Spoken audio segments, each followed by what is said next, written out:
Olá, eu sou a Vanessa da Yucca Plantas e hoje eu venho com muita felicidade falar de dois cactos pendentes. O cacto rabo de rato dourado ou rabo de gato e o cacto mais conhecido como rabo de macaco.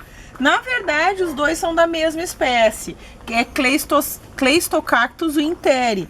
Só que este aqui é o Cleistocactus winteri e este aqui, que é o rabo de macaco, é o Cleistocactus winteri, subespécie Colademonones.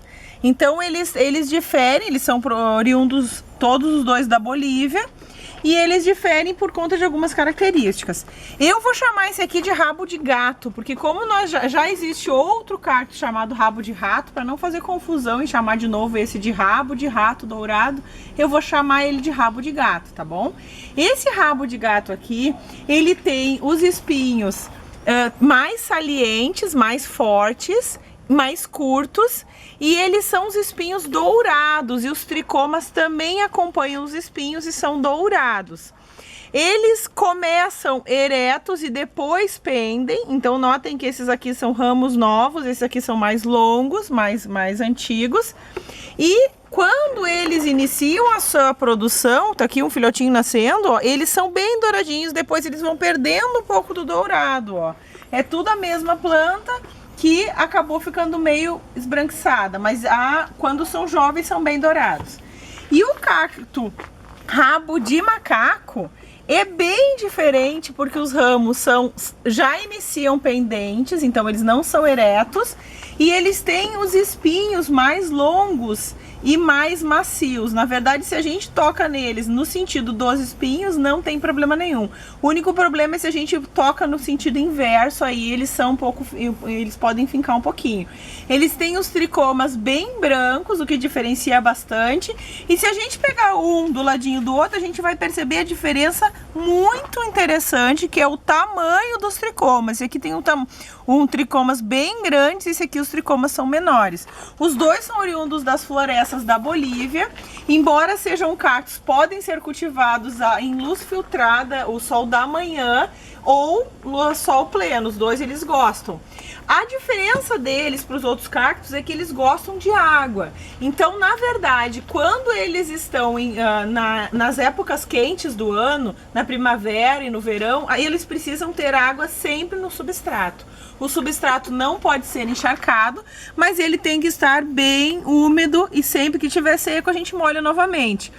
Quando esses cactos chegam em locais onde tem mais frio, em momentos do ano mais frios, que é outono e inverno, eles entram em estado de dormência e param o crescimento.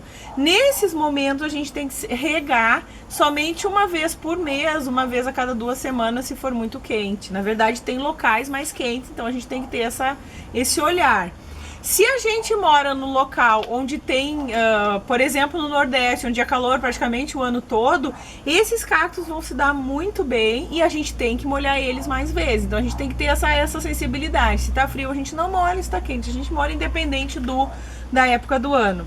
As flores são muito bonitas, parecidas com uma outra cactácea, que é a flor de maio.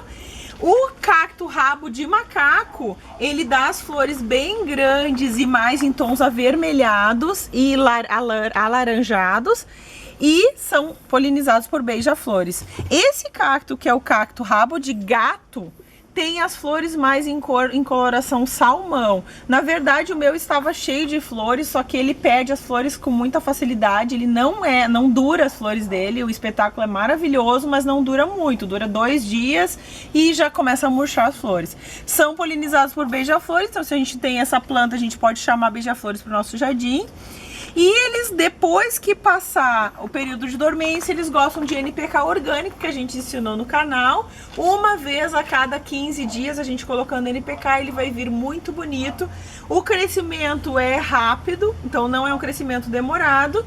E ele de uma haste, este aqui eu comprei uma haste só, pequena. E de uma haste vai vindo vários filhotes.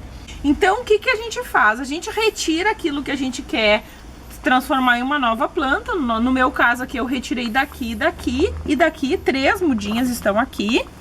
E a gente tem que deixar ela ficar seca, a gente não pode plantar direto. Então a gente retira, deixa mais ou menos 1 dia ou 2 dias para que ela crie uma película protetora e aí a gente pode plantar. Se a gente planta diretamente no solo, assim que a gente retirar da mãe, no caso, ela pode vir a ter fungos e pode morrer.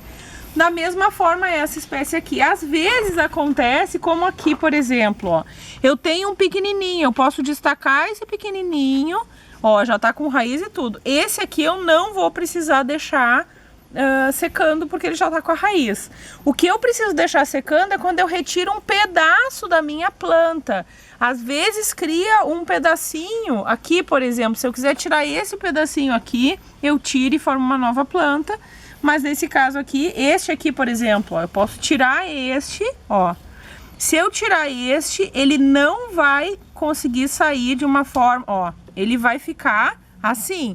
Então eu não, olha a diferença entre esse e esse, ó. Eu não posso plantar ele direto, então eu vou deixar até amanhã para que eu possa plantar novamente. Posso até deixar ele assim, junto com a mãe dele. Bom, agora que eu tenho essas mudinhas, como a gente faz? Aqui eu tenho um vaso com uma boa camada de drenagem e com substrato bem soltinho. Então tem que ser um substrato de suculenta, um substrato que não vá encharcar, porque ele não gosta de encharcamento, pode vir a apodrecer. E eu vou fazer o plantio muito rapidamente e de uma forma bastante tranquila, bastante simples. Nesse caso eu vou plantar os dois tipos de cactos no mesmo vaso, né? Já que a gente tá fazendo o vídeo junto, vou plantar tudo junto aqui. E aquele ali que ficou, que eu tirei hoje, eu não vou plantar ainda, só vou plantar amanhã, quando já tiver criado a película. Assim que eu plantar ele, eu tenho que vir com água e deixá-lo bem molhado para que ele possa se desenvolver. Eu deixo eles, quando eles estão pequenininhos, eu deixo no local que não pega sol direto. E depois, quando eles forem grandes, eu posso colocar no local que pega sol direto. Eu sou a Vanessa Candeiuca Plantas, compartilhem esse vídeo. Se você conhece outro tipo de rabo, coloque ali embaixo nos comentários. O rabo de rato, a gente pode fazer um vídeo sobre ele. O cacto amendoim, que é bem parecido também. Fiquem à vontade para se inscrever no canal e até o próximo vídeo.